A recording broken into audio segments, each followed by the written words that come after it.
नमस्कार. मी प्रताप बाबर, सनेज पुरस्कृत सनेज आरोग्यम धनसंपदा या विशेष कार्यक्रमामध्ये मी मनापासून आपणा सर्वांचं सहर्ष स्वागत करतो. आज आपल्या या चर्चा सत्रामध्ये आपल्या सोबत आहेत डॉक्टर देवेनी पाटणकर. नमस्कार. खरं तर कालच्या विशेष भागामध्ये आपण डायबिटीस आणि त्यावरील उपचार पद्धती तसेच आपल्याकडे असलेले डायबोसुदा या औषधांवर आपण सविस्तर चर्चा मागच्या चर्चासत्रामध्ये केलेली होती. खरं तर या चर्चासत्राला आपण सर्वांनी खूप मोठा प्रतिसाद दिला आणि खूप भरभरून प्रेम आम्हा लोकांवर तुम्ही केलं. खरं तर त्याबद्दल तुम्हा सर्वांचं मनापासून पुन्हा एकदा मी आभार व्यक्त करतो आणि मनापासून धन्यवाद देतो. खरं तर आजचा आपला विषय आहे किंवा चर्चासत्राचा जो काही आजचा विषय आहे ते आहे ओबेसिटी. आज समाजामध्ये पावलोपावले आपण पाहत असतो की ओबेसिटीचे प्रचंड पेशंट आज मधुमेहानंतर जास्त कुठले असतील तर ते ओबेसिटीचे पेशंट आपल्याला दिसून येतात. तर आपण याच ओबेसिटीच्या नेमकी कारणे काय असू शकतात, ते कशामुळे होतात, त्याच्यावरील उपचार पद्धती यांबद्दल सविस्तर आपण डॉक्टर मॅडमच्या माध्यमातून या ठिकाणी आपण जाणून घेणार आहोत.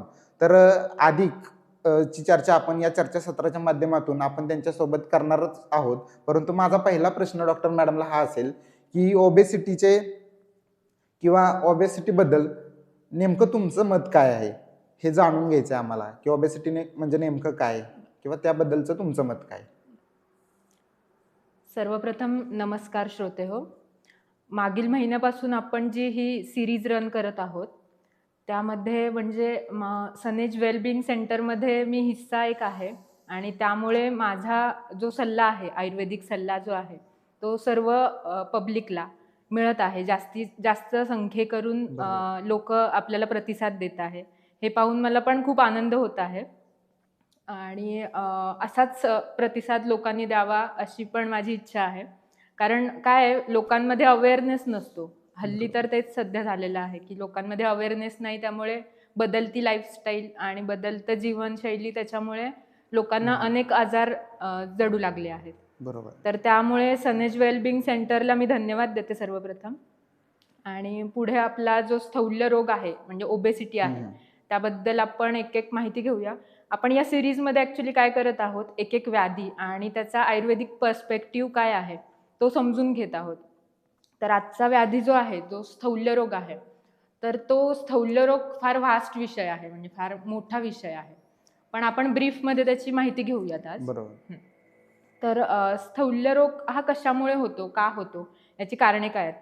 आत्ता कोविड-19ची लाट जी येऊन गेले त्याच्यानंतर शक्यतो लोकांना वर्क फ्रॉम होम ही एक कन्सेप्ट तयार झालेली आहे. त्यामुळे घर बसल्या लोक काम करत आहेत, बाहेर जाण्याचा विषयच येत नाही त्या लोकांना. बरोबर. मग हे वर्क फ्रॉम होममुळे सतत घरी बसून काम करणं म्हणजे फिजिकल वर्क काहीच होत नाहीये, त्यांचं मेंटल वर्क जास्त असतं, स्ट्रेस खूप आहे लोकांना. त्याच्यामुळे या जीवनशैलीमुळे स्थौल्य म्हणजे ओबेसिटी नावाचा व्याधी तयार झालेला आहे. ही जी जीवनशैली आहे ती ॲक्च्युली मॉडर्न जीवनशैली आहे, म्हणजे वेस्टर्न जीवनशैली. अमेरिकेसारख्या शहरांमध्ये किंवा सिटीजमध्ये ही जीवनशैली चालून येते, पण भारतात पूर्वी हे नव्हतं. भारतामध्ये जी जीवनशैली होती ती दिनचर्येचा क्रम जो आहे आपला आयुर्वेदाने सांगितलेला तो क्रम लोक फॉलो करायची. पण आता ते न करता अमेरिकेत जी लोक करतात, वेस्टर्न जी लोक करतात ती लोक सगळी फॉलो करत आहेत. बसून काम करणं, यंत्रांपासून काम करून घेणं, स्वतः फिजिकल ऍक्टिव्हिटी न करणं. त्याच्यामुळे लोकांचं एक्सरसाइज नाही होत, फिजिकल ऍक्टिव्हिटीज नाही होत, त्याच्यामुळे ओबेसिटीचं प्रमाण फार वाढलेलं आहे. आणि अशी ओबेसिटी वाढल्यामुळे पेशंट असे येतात. आता कालच एक पेशंट आलेला माझ्याकडे, तर तो म्हणे की मी खूप व्यायाम करतो तरी माझं वजन कमी होत नाही. काही स्त्रिया अशा पण म्हणतात की मी लग्नाआधी चवळीची शेंग होती, पण लग्नानंतर अगदी वजन वाढायला लागलं त्यांचं. तर काही जण तर म्हणतात की अर्धी चपाती खातोय मी किंवा जेवतच नाहीये दिवस तरी पण माझं वजन वाढतंय. तर असं का होतं. इव्हन काही पेशंटमध्ये असं पण दिसून येतं की ऑपरेशन नंतर त्यांचं वजन वाढलं एकदम, किंवा नोकरी सोडल्यानंतर त्यांचं वजन वाढलंय, किंवा इतर काही मानसिक तणाव आहेत घरी त्यामुळे त्यांचं वजन वाढतंय. काही स्त्रियांना तर हल्ली भरपूर स्त्रिया आहेत ज्यांना मेनोपॉज नंतर आणि पाळीच्या काही तक्रारी आहेत त्याच्यामुळे वजन वाढत आहे. किंवा बदलती लाईफस्टाईल म्हणजे काही कॉलेजच्या मुली आहेत ज्या बाहेर राहून शिकत आहेत बरोबर. त्यांना शक्यतो मेसचं जेवण आवडत नसतं. कालच एक पेशंट माझ्याकडे आलेली हं, हं. मुलगी होती ती. हं. तर ती पुण्यामध्ये तिचं शिक्षण सुरू आहे बरोबर. आणि मेसचं जेवण आवडत नाही, त्याच्यामुळे ती बाहेरून मागवते काय तर फास्ट फूड. बर्गर, पिझ्झा जे फास्ट आपलं फूड. वेस्टर्न आहे, फास्ट फूड. बरोबर. हां. तर ते फास्ट फूड खाल्ल्यामुळे त्याच्यामध्ये चीज असतं, मैदा असतो, हं, हं. असे न पचणारे जे वस्तू असतात, तर त्याच्यामुळे तिचं वजन पण वाढत गेलं आणि तिचे पिरियड्स प्रॉब्लेम तर होतच होता तिला. हं. त्याच्यामुळे ती माझ्याकडे आली की मी काय करू? मग तिला हे सांगितलं की तू तुझी लाईफस्टाईल एकदा चेंज केलीस तर तुला बाकीचं काही करण्याची गरजच नाही. तर बरोबर. असं जे आहे म्हणजे हल्लीची जी लोकांची विचारसरणी झाली हं, हं. तर ती बदलण्याचा मोठा आपण विचार केला पाहिजे. बरोबर. असंच मला सांगावंसं वाटतं. खरं तर म्हणजे मॅडमच्या बोलण्यातून हे जाणवलंय, की बदललेली जीवनशैली हे खरं तर ओबेसिटीचं मुख्य कारण असू शकतं. खरं तर महिलांमध्ये प्रामुख्यानं लग्नानंतर आणि पुरुषांमध्ये खरं तर एका जागी बसल्यानंतर म्हणजे त्याचे जेवण केल्यानंतर एका जागी बसणं, त्याच्यानंतर वर्कआउट न होणं, ह्या गोष्टींमुळं खरं तर ही ओबेसिटी या पुरुष आणि स्त्रियांमध्ये वाढण्याची बरोबर. असू शकतात. परंतु तुम्ही आत्ता सांगितलं, की प्रत्येकाचे किंवा ओबेसिटीची कारणं ही वेगवेगळी असू शकतात इतरांमध्ये हं. किंवा रुग्णांमध्ये. बरं. तर मला असं वाटतं, की ओबेसिटीची कारणे कोणती हं. आणि त्याचा मानवी जीवनावर किंवा मानवी शरीरावर त्याचा काय परिणाम होतो? बरोबर. छान क्वेश्चन आहे. ॲक्च्युली मी ही जे सांगितलं आत्तापर्यंत बदलती हं, लाईफस्टाईल, हं. काही रुग्ण असे पण आहेत की जे काही टेक्निक्स यूज करतात म्हणजे सर्जिकल ॲडवाईस घेतात. बरं. म्हणजे सर्जरी करून ते स्थौल्यपणा कमी करू बघतात किंवा काही लोकं असे पण आहेत की हार्मोन्सच्या गोळ्या घेऊन पण म्हणजे स्थौल्यपणा कमी करण्यासाठी हं, हे हं. करतात. तर मग ही जे आहे तर ते परमनंट सोल्युशन तर नाहीये त्यांचं. बरोबर. आयुर्वेद काय आहे? आयुर्वेद हे रोगाच्या मुळापासून जाऊन काम करतं. हं, हं. त्याच्यामुळे आयुर्वेदाला काम करण्यासाठी फार वेळ लागतो. हे तर बरोबर. नक्कीच आहे. पण आयुर्वेद हे एक परमनंट सोल्युशन आहे त्या बरं. स्थौल्यपणासाठी. हं, हं. आणि आयुर्वेद काय करतं? मुळापासून काम तर करतंच.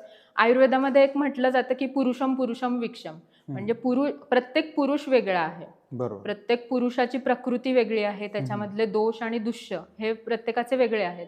मग ते पाहून आपण त्याला चिकित्सा दिली तर ती योग्य चिकित्सा असते. प्रत्येक व्यक्तीलाच सर्जिकल ॲडव्हाइस देणं किंवा प्रत्येकालाच हार्मोनल टॅबलेट देणं हे काही योग्य नाही. बरोबर. तर अशी जर आपल्याला आयुर्वेदानुसार जर विचार करायचा असेल तर अशा पेशंटचे काय कारण असतील?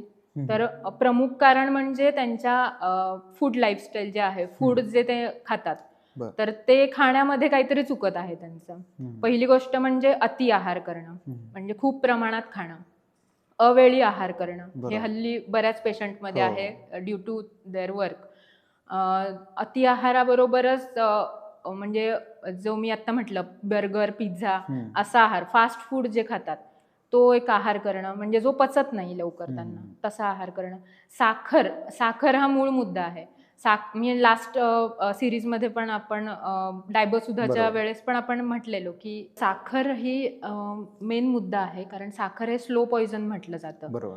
तर या साखरेचा अतिवापर होऊ लागला आहे. हं, हं. आणि चिंता हे एक मूळ कारण असू शकतं ओबेसिटीचं. बरोबर. कारण अतिचिंतेमुळे डिप्रेशन येणं, हं, अशा हं. डिप्रेसिव्ह पेशंटला खूप भूक लागते. त्यामुळे बरोबर. ते अतिप्रमाणात खातात, पण त्यांना समजत नाही की आपण किती खातोय. बरोबर. त्याच्यामुळे चिंता हे एक कारण होऊ शकतं. मांसाहार केल्यामुळं हो, हो, किंवा हो. नक्कीच, नक्कीच. आणि अतिप्रमाणात. हल्लीचा जो मांसाहार आहे, हं, हं. पूर्वीचा मांसाहार कसा म्हणजे त्या कोंबड्यांना किंवा त्या हं, हं. प्राण्याला हं, हं. काही इंजेक्शन्स किंवा काही दिलं जात नव्हतं. बरोबर. हल्लीचं जे ब्रॉयलर किंवा हायब्रिड जे आलंय, हं.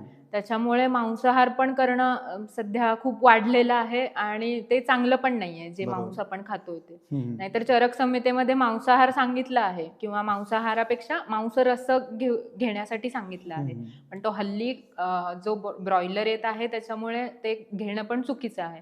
पण हल्ली लोकं खूप घेत आहेत त्या प्रकारचा आहार. इंजेक्शनांच्या KFC. माध्यमातून करेक्ट. कोंबड्यांना ते इंजेक्शन दिलं जातं. हार्मोनचे ते इंजेक्शन्स हां. देऊन. करेक्ट, ते बरोबर. कोंबड्या फुगल्या जातात. येस. म्हणजे त्यांना अंडी जास्त देण्यासाठी हं. इंजेक्शन्स किंवा हार्मोन्सचे जे टॅबलेट्स दिले जातात बरोबर. किंवा अँटिबायोटिक्सचे इंजेक्शन्स दिले जातात.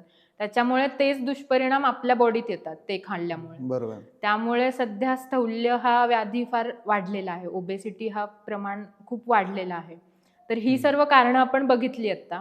तर या कारणांचा मेन इफेक्ट आपल्या शरीरावर कसा होतो ते एक सांगते. आपल्या प्रत्येकाच्या शरीरामध्ये 3 दोष असतात आणि 7 धातू असतात. 3 दोष कोणते तर वात, पित्त आणि कफ. आणि 7 धातू कोणते तर रस, रक्त, मांस, मेद, अस्थि, मज्जा आणि शुक्र. हे 7 धातू असतात. या प्रत्येक धातूंचा अग्नी असतो, त्याला धात्वाग्नी म्हणतो आपण. बरोबर. आणि एक जाठर अग्नी असतो आपला, जो आपल्या अन्नाचं पचन करतो. अगदी बरोबर. आणि पंचमहाभूत जी आपल्या शरीरात असतात, म्हणजे पृथ्वी, आप, तेज, वायू आणि आकाश, ह्या पंचमहाभूतांचा सुद्धा अग्नी असतो. तर या अग्नीचं आणि ओबेसिटीचं त्याचं पण काही रिलेशन आहे, ते मी पुढे सांगेन. बरोबर. तर हे जे 3 दोष आहेत आणि 7 धातू आहेत, तर ह्या 3 दोषापैकी ही सर्व कारणं लोकांनी केल्यामुळे या 3 दोषापैकी वात, पित्त, कफ हे तिन्ही दोष दुष्ट होतात. त्यातील ही कफ दोषामधले क्लेदक कफ, वातदोषामधला समान वायू, अपान वायू आणि व्यान वायू, आणि पित्तामधलं पाचक पित्त बिघडतं. तर हे दोष दुष्ट झाल्यामुळे ते पुढच्या धातूंना पण दूषित करतात, मेनली रस आणि मेद धातूला. तर हे दोन्ही धातू दुष्ट झाल्यामुळे म्हणजे त्याचा धात्वाग्नी मंद होतो. धात्वाग्नी म्हणजे काय असतं, जो धातूचं पोषण करत असतो. बरोबर. जसं आपला जाठराग्नी आपलं अन्न पचन करून आपल्या शरीराचं पोषण करतो, तसं आपल्या धातूंचं पण असतं. बरोबर. मग हा धातू जर मंद झाला म्हणजे कमी झाला तर या धातूंचं पोषणच होणार नाही. मग ह्यामध्ये मेद धातू पण आहे, मग या मेद धातूचं पोषणच होत नाही. मग रस आणि मेदाचं पोषण न झाल्यामुळे तिथे मेदाची संचिती होते. मेद म्हणजे फॅट, आपल्या शरीरात जे फॅट असतं, कोलेस्ट्रॉल असतं, ते लिपिड्स. तर हे कोलेस्ट्रॉल त्या चॅनलमध्ये साठून राहतं. आणि हे साठलेलं कोलेस्ट्रॉल म्हणजे मी एक एक्झाम्पल देते की एक बोगदा आहे समजा, तर त्या बोगद्यामध्ये एक ट्रक मध्येच बंद पडलाय. तर तो ट्रक बाहेर काढल्याशिवाय किंवा चालू करून बाहेर काढल्याशिवाय त्या बोगद्यातल्या ट्रॅफिक जामच सुटणार नाही.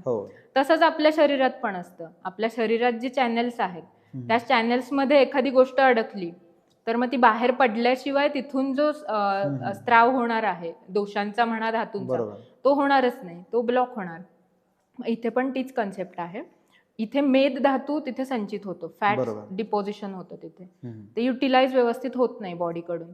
मग ते झाल्यामुळे तिथला जो वात असतो, तो ज्या चॅनेलमधनं जाणारा वात असतो, तो वात तिथे न जाता कोष्ठामध्ये जातो. कोष्ठ म्हणजे काय, आपलं पोट असतं. जे पोट म्हणजे आपण अन्न घेतो आणि ज्यातून आपल्याला सतत भूक लागत असते, ते आपलं कोष्ठ, ज्यात जाठर अग्नी असते.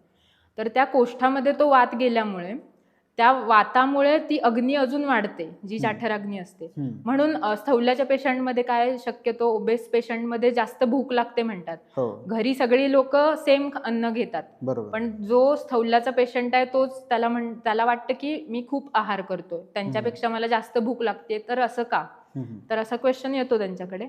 तर त्याचं मेन कारण हे आहे की तो वाताचा परिणाम असतो. त्या वातामुळे त्यांचा कोष्ठाग्नी वाढतो. बरोबर. मग त्या विकृत वातामुळे, जो वाढलेला कोष्ठाग्नी आहे त्याच्यामुळे, भूक वाढल्यामुळे, सतत आहार केल्यामुळे, परत त्यांचा मेदधातू मंद असल्यामुळे मेदाचं परत तिथे सॅच्युरेशन होतं. बरोबर. मग अशी सायकल ती सतत चालूच राहते. त्यामुळे ओबेसिटीचं प्रमाण परत रिपीटेड वाढतच राहतं, ते कमी होत नाही. म्हणून पेशंट म्हणतात मी एवढं खातो तरी माझं वजन नाही कमी होत, मी एवढा व्यायाम करतो तरी वजन नाही. तो ब्लॉकेज निघायला पाहिजे, हे मेन कारण आहे. त्यामुळे त्याचा विचार एक केला पाहिजे आपण. म्हणजे तुम्ही आता सांगितलं की धातूंची जी काही कार्यपद्धती आहे, आपल्या शरीरामध्ये 7 धातू आहेत आणि हे धातू वेगवेगळ्या पद्धतीनं कार्य करत असतात. आणि ह्या कार्याचा वेग ज्यावेळेस मंद होतो त्यावेळेस ही ओबेसिटीचा आजार लोकांना प्रकर्षानं जाणवत असतो. त्याचबरोबर बदललेली जीवनशैली, अवेळी खाणं, परत म्हणजे आपण काय म्हणतो की अतिप्रमाणात मांसाहार करणं. आज मगाशीच तुम्ही जे सांगितलं की इंजेक्शनांच्या माध्यमातून ते कोंबड्यांना हार्मोन चेंज करण्यासाठी इंजेक्शन दिली जातात, असे मांस आपण खातो आणि त्याच्यामुळं त्याचा आपल्या शरीरावर दुष्परिणाम होतो. आणि यातून जो काही आपल्याला परिणाम पाहायला मिळतो तो असतो ओबेसिटीचा. आता आपण डॉक्टरांकडून ऐकलंच की ओबेसिटीची कारणं कोणती आहेत. तर मला असं वाटतं मॅडम, तुम्ही हे ओबेसिटीची कारणं तर सांगितलीच, परंतु हे ओबेसिटीचे प्रकार कोणते आहेत ते आम्हाला कशा पद्धतीनं समजून सांगता येतील? मला एक मुद्दा एक ॲड करायला सांगायचं, की आपण कारणांमध्ये एक मुद्दा नाहीच सांगितला, की जे फिमेल्स आहेत, लेडीज आहेत, त्या शक्यतो ज्या वयस्कर असतात त्या घरीच असतात. त्यामुळे होय. त्या शक्यतो दिवा स्वॅप करतात, म्हणजे दिवसा झोपतात. हां, हां. दिवसा झोपण्याचं प्रमाणही हल्ली जास्त वाढलं आहे. बरोबर. त्याच्यामुळे कफ वाढतोय, कफ दृष्टी होते, इतर दोष दृष्टी होतात आणि परत ती सायकल येते. ते बरोबर. एक रिझन सांगायचं राहिलेलं माझं. तुमचा प्रश्न छान आहे. तर स्थौल्याचे प्रकार म्हणजे आपल्या बॉडी स्ट्रक्चरनुसार किंवा त्याला BMI म्हणजे बॉडी मास इंडेक्स अशी एक संकल्पना आहे. मॉडर्न संकल्पना आहे, बरोबर. पण ती उत्तम आहे. त्यामध्ये काय असतं या BMI मध्ये, तर त्यामध्ये आपल्या बॉडीचं वजन बरोबर. आणि आपली उंची हं. याचा रेशिओ काढला जातो आणि त्यानुसार एक रेंजेस ठरवल्या आहेत त्यांनी. त्याच्यानुसार आपण गेलं म्हणजे कसं, तर एक 18 ते 24च्या दरम्यान जर तुमचा BMI असेल तर तुम्ही नॉर्मल गटामध्ये आहात. हं. जर 25 ते 29च्या दरम्यान तुमचा जर BMI असेल तर तुम्ही ओव्हरवेटमध्ये आहात. बरोबर. जर 29, 30 किंवा 34च्या दरम्यान तुमचा जर BMI आला असेल तर तुमचे क्लास 1, क्लास 2 म्हणजे मॉडरेटली ओबेस अशी तुमची ओबेसिटी दाखवली बरोबर. जाते. आणि थर्ड म्हणजे लास्ट ग्रेड जी आहे, जी सिव्हिअरिटी आहे, ती अबाव 40, अबाव बरोबर. 40 पेक्षा जास्त जर तुमचा BMI दाखवला तर तुम्हाला ओबेसिटी म्हणजे खूप जास्त प्रमाणात सिव्हिअर ओबेसिटी आपण म्हणू शकतो त्याला. तर असा प्रकार पडतात. आणि इतर प्रकारांमध्ये बघायला गेलं तर इटिओलॉजिकल फॅक्टर्स, जसं की त्याच्यामध्येही पॅथॉलॉजिकल फॅक्टर आहेत, काही फिजिओलॉजिकल आहेत. फिजिओलॉजिकल म्हणजे काय, व्यायाम न करणे, अतिप्रमाणात आहार घेणे, ती एक फिजिओलॉजिकल आहे. पॅथॉलॉजिकल म्हटलं तर त्याच्यामध्ये एक्झोजेनिक आणि एंडोजेनिक असं आहे. एक्झोजेनिक म्हणजे ते पण आहारावरती असतं. एंडोजेनिक म्हणजे एंडोक्राईन ग्लँडमुळे होणारे डिसऑर्डर्स आहेत. बरोबर. जसं की हायपोथायरॉइडिझमचे पेशंट, शक्यतो हायपोथायरॉइडिझमचा पेशंट हा स्थूलच असतो. त्याच्यामुळे हल्लीच्या जीवनामध्ये शक्यतो PCOD हा नावाचा व्याधी फार प्रचलित झालेला आहे. बरोबर. तो पण हार्मोनल इम्बॅलन्समुळे झालेला व्याधी आहे. या पेशंटमध्ये ही ओबेसिटीचं प्रमाण जास्त असतं. तसंच हायपर इन्सुलिनेमिया म्हणजे इन्सुलिन व्यवस्थित सिक्रीट न होणं, जसं आपण डायबोसुधाच्या वेळेस पण म्हटलो की इन्सुलिन व्यवस्थित सिक्रीट होत नव्हतं त्या पेशंटचं, त्याच्यामुळे त्यांचं डायबिटीस हा डिसीज झाला. तर हे कॉम्प्लिकेशन आहे का ओबेसिटीचंच. बरोबर. तर हा एक टाईप असू शकतो एंडोक्रायनर. कुशिंग सिंड्रोम नावाचा एक सिंड्रोम आहे, त्याच्यामध्येही लहान मुलं सुद्धा लठ्ठपणामध्ये जातात, म्हणजे त्यांना पण स्थूलता असते. बरोबर. तर असे काही प्रकार आहेत स्थूलपणाचे आणि अनुवंशिकतेचं काही कारण असू शकतं का? हा, बीजदोष हा एक मेन मुद्दा असतो त्याच्यामध्ये. अनुवंशिक पद्धतीने पण होऊ शकतं, ज्याच्यामध्ये कुशिंग सिंड्रोम जे म्हटलं मी, आपले जेनेटिक डिफेक्ट जे म्हणतो आपण, आपले म्हणजे आईचा आणि वडिलांचा जो जीन आहेत त्या जीनमध्ये काही डिफेक्ट असेल, क्रोमोझोमल डिफेक्ट असेल, तर होणारा व्याधी हा मुलामध्ये दिसून येतो. अच्छा. कुशिंग सिंड्रोम मध्ये तसंच असतं. ती मुलं लहानपणापासूनच लठ्ठ असतात आणि त्यांना जी ऍक्टिव्हिटीज असतात आपल्या त्या मंदावलेल्या असतात. त्याच्यामुळे तो लठ्ठपणा कमी करून म्हणजे लवकर कमी होत नाही त्यांचा. बरोबर. असं. आणि सगळ्यात बघा, आता आपण समाजामध्ये पण वावरत असताना आपल्याला बरीच अशी पेशंट किंवा रुग्ण आपल्याला दिसून येतात की त्यांची बॉडी व्यवस्थित असते, परंतु त्यांचं जे पोट आहे ते पोट पुढं आलेलं असतं. करेक्ट. तर ते ओबेसिटी मध्ये मोडेल की म्हणजे त्यांचं काय वेगळा प्रकार असू शकतो? बरोबर. ते पण वातानी वाढलेलं जे असतं, मी जसं मगाशी म्हटलं की वात वाढल्यामुळे जे ओबेसिटीचं प्रमाण वाढलेलं आहे, त्यांचं पण सेम आहे. त्यांच्या शरीरातला वात हा दूषित झालेला असतो. वाढण्याचं कारण त्यांचं काही वेगळं असू शकतं, स्ट्रेस लेवल असू शकते किंवा त्यांची लाईफस्टाईल असू शकते. तर ह्याने त्यांचा वात वाढतो. आणि जे सबक्युटेनियस फॅट तुम्ही म्हणताय, पोटाचा जो आकार वाढलेला असतो, तर तसं होऊ शकतं बॉडी त्यांची व्यवस्थितच असते, पण फक्त त्यांचं पोट पुढं आलेलं असतं. करेक्ट. हा म्हणजे एक खूप मोठा प्रश्न आहे. आणि आज म्हणजे अगदी 24च्या घरात गेलेले 24-30 या वयोगटातल्या मुलांमध्ये सुद्धा हा प्रामुख्याने प्रकार आपल्याला दिसून येतो. तर म्हणजे हा फार एक मोठा प्रश्न आहे. आता मला या निमित्ताने एक सांगावंसं वाटेल की खरं तर गतवर्षी संदीप पवार जे एक प्रायव्हेट सेक्टरमध्ये जॉब करतात असे एक व्यक्ती आपल्याकडे आले. आणि खरं तर त्यांचं जॉब असं आहे की त्यांचं बैठे काम आहे. लॅपटॉप कॅम्प्युटरवर त्यांचं काम चालतं. काम करत असताना त्यांच्या लक्षात आलं की आपलं ओव्हरवेट होत चाललंय. त्यांना आपल्या काही लोकांच्या माध्यमातून त्यांनी सनेशी संपर्क केला. आपण त्यांचं संपूर्ण ओव्हरलुक बघून घेतला. बघून घेतल्यानंतर आपल्याकडे असलेले मेडोलाइट ही औषधं आपण त्यांना सजेस्ट केली. त्यानंतर मी माझा पुढच्या प्रश्नाकडे वळतो. आत्तापर्यंत तुम्ही खूप चांगल्या पद्धतीनं मी विचारलेल्या प्रश्नांची उत्तरं देतायत. प्रेक्षकांना ती या निमित्तानं आवडतायत आणि त्यांना त्यांच्या मनातले जे प्रश्न आहेत ते आपल्यापर्यंत ते पोहोचवतायत आणि त्यांचे प्रश्न माझ्यापर्यंत पोहोचलेले मी तुम्हाला आजच्या या चर्चासत्राच्या माध्यमातून विचारतोय आणि तुम्ही देखील कुठलाही संकोच न ठेवता अतिशय खूप चांगल्या पद्धतीनं तुम्ही त्या प्रश्नांची उत्तरं देताय.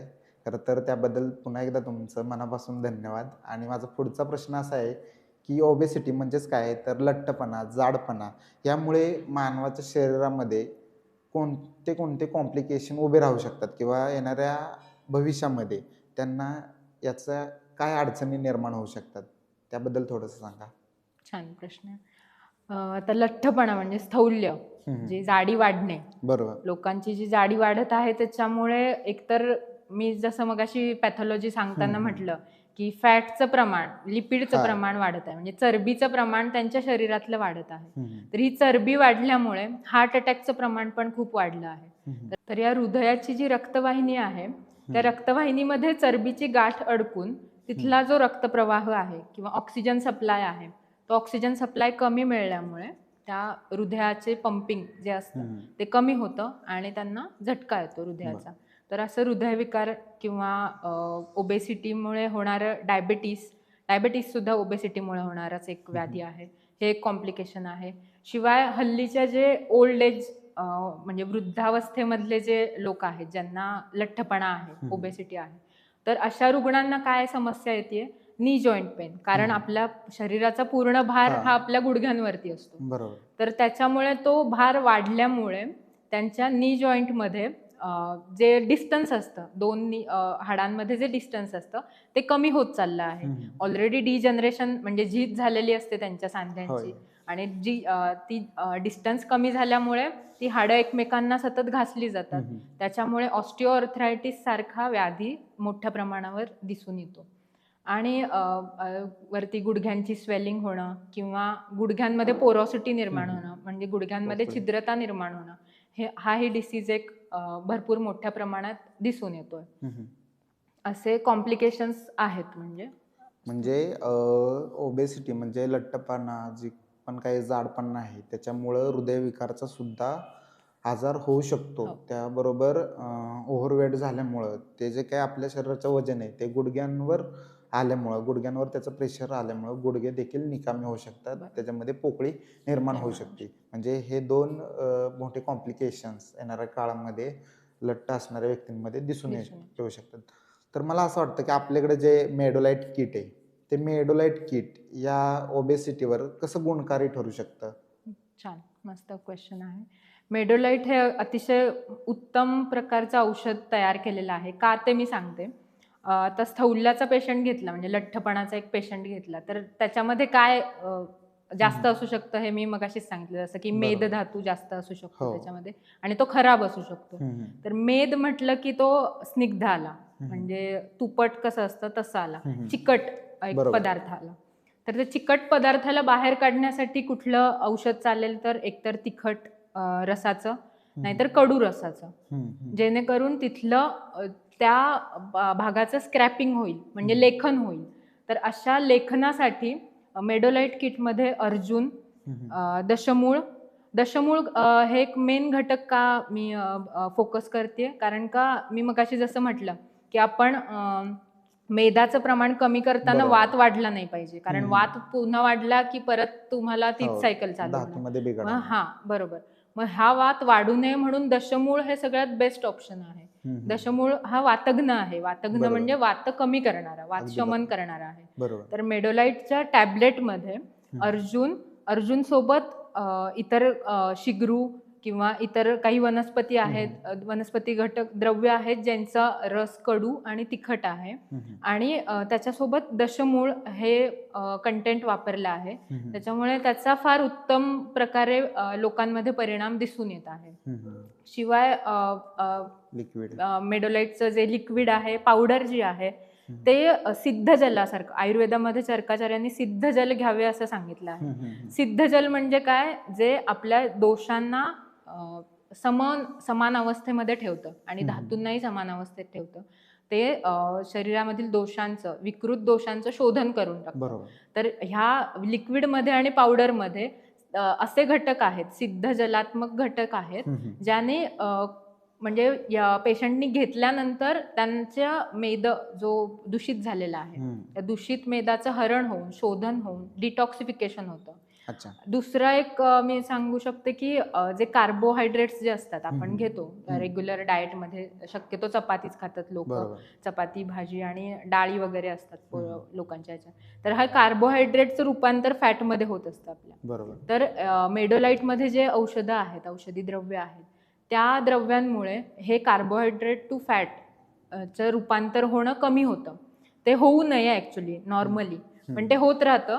पण ते तिथे कुठेतरी स्टक करण्यासाठी मेडोलाइट हे फार चांगलं काम करतं. दुसरी गोष्ट म्हणजे आपल्या शरीरातलं एक्सेस फॅट आहे ते बर्न करण्याचं काम ही मेडोलाइट ही करतं. मेडोलाइट सोबत मी असं सांगेन, ठीक आहे औषध तुम्ही घेता आहात, पण मेडोलाइट सोबत तुम्ही जर योगासनं केला, आपले सनेज वेलबिंगच योगाचा एक हे चालू आहे, सेशन्स चालू असतात.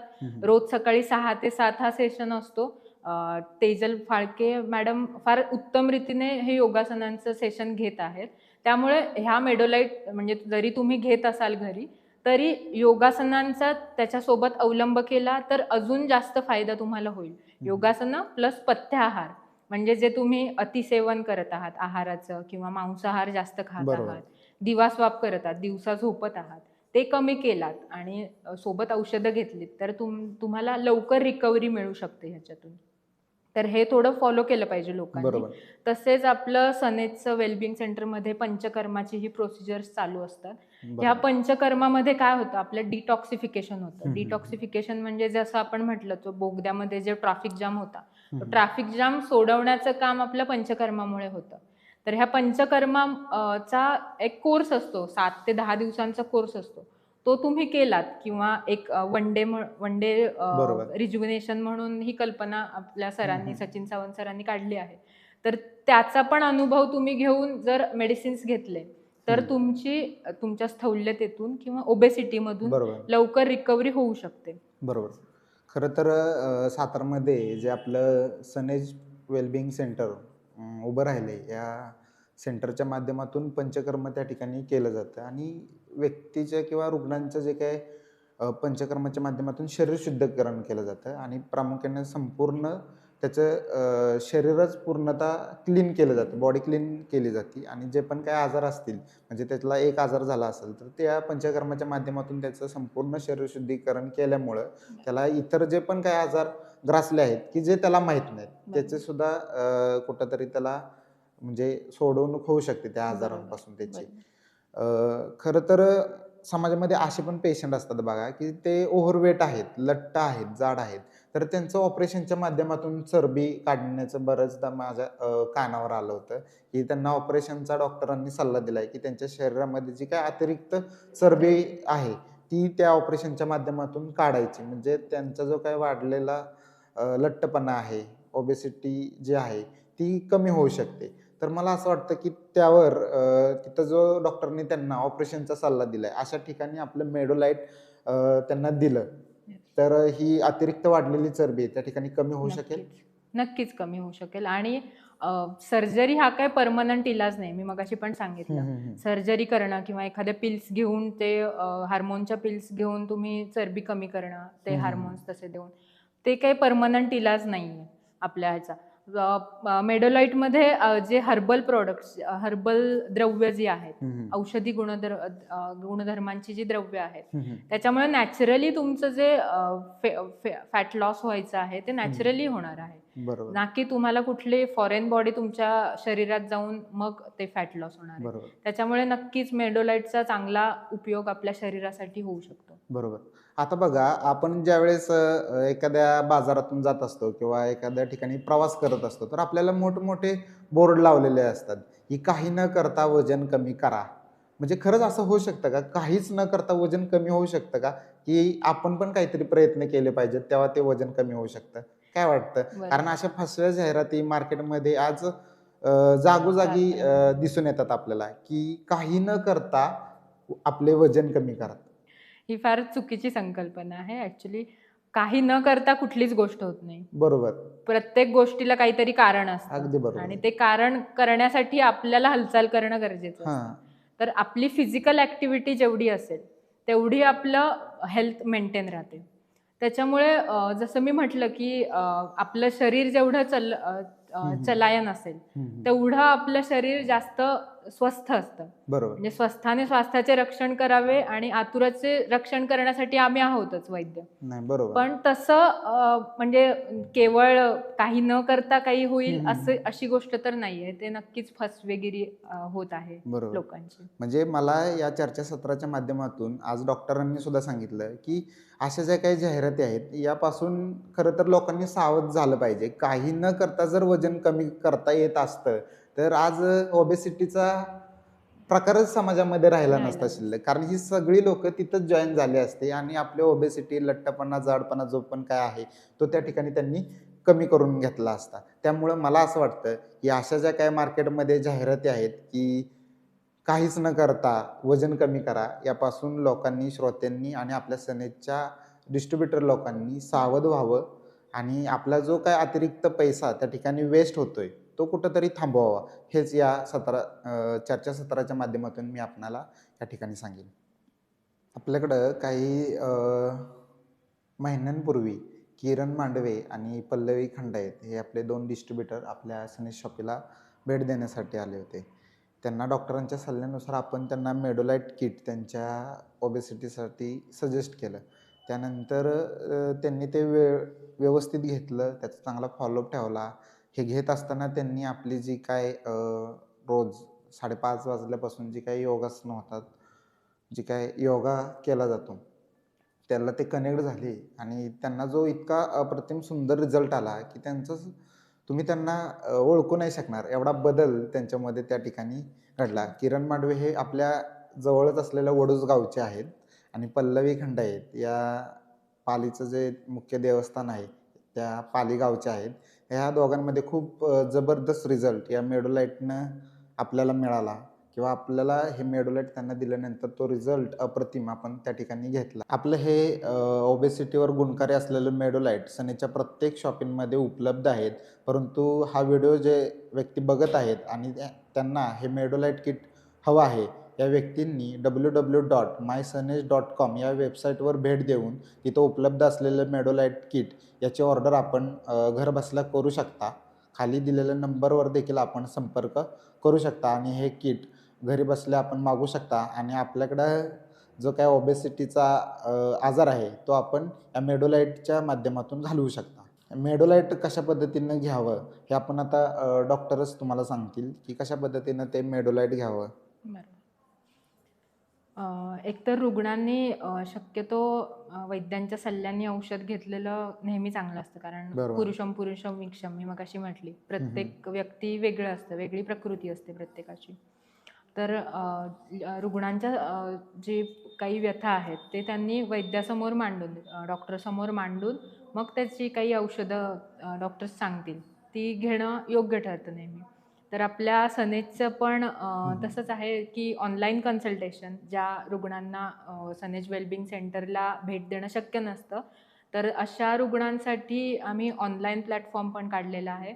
तर या ऑनलाईन प्लॅटफॉर्मवरती तुम्ही तुमच्या रुग्णांची म्हणजे तुमचे जे नातेवाईक असतील, तुम्ही स्वतः असाल, तर त्यांच्या काही व्यथा असतील, काय सिम्पटम्स असतील, तर ते सांगून, ते शेअर करून नंतर त्या डॉक्टरांच्या सल्ल्याने तुम्ही जर औषधं घेतलीत तर हे फार चांगलं होईल. बरोबर. मेडोलाइटचं सांगायचं झालं तर मेडोलाइटमध्ये एक टॅबलेट आहे, एक लिक्विड आहे आणि एक पावडर कंटेंट आहे. तर टॅबलेटचा डोस म्हणजे तो व्यक्तीवर डिपेंड करतो. जर व्यक्ती जास्त मॉडरेट कंडिशनमध्ये असेल, क्लास 1, क्लास 2 जे आपण मगाशी म्हटलं, तर त्या व्यक्तीसाठी एक गोळी फार झाली. बरोबर. लिक्विडमध्ये 10 ml लिक्विड 2 वेळा दिवसातून हे पण आहे जेवणानंतर.